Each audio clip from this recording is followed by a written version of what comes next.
তারাপীঠ ভ্রমণের ডে 2-তে আমরা হোটেল থেকে ব্রেকফাস্ট সেরে একটা অটো বুক করে 10:30 নাগাদ বেরিয়ে পড়েছিলাম সাইট সিনের উদ্দেশ্যে। আর প্রথমেই চলে গিয়েছিলাম বীরভূমের অন্যতম এক সতীপীঠ এই নলহাটেশ্বরী মন্দিরে। আমাদের হোটেল থেকে এর দূরত্ব প্রায় 25 কিলোমিটার মতো। পুরাণ মতে এই স্থানে দেবীর কণ্ঠনালী অর্থাৎ নলা পতিত হয়েছিল, তাই এটি নলহাটেশ্বরী মন্দির নামে পরিচিত। আমরা এখানে উপস্থিত হয়ে খুব তাড়াতাড়ি সেরে নিলাম মায়ের দর্শন। আর দর্শন সেরে এখন আমরা বেরিয়ে পড়েছি আমাদের পরবর্তী গন্তব্যের উদ্দেশ্যে। আমাদের পরবর্তী গন্তব্য বীরভূম জেলার আটলা গ্রাম।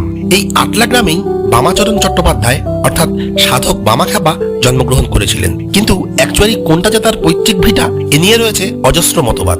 আর তার এই পৈতৃক ভিটার নিকটবর্তী স্থানেই রয়েছে এই বিল্লবাসিনী মন্দির। এরপর হোটেলে ফিরে লাঞ্চ সেরে নিয়েছিলাম হোটেল সম্মুখে অবস্থিত এই আনন্দময়ী হোটেল অ্যান্ড রেস্টুরেন্ট থেকে। এভাবেই শেষ হলো আমাদের তারাপীঠ ভ্রমণের ডে 2 এর প্রথমার্ধ। ফুল ভিডিও রয়েছে ইউটিউব চ্যানেল এবং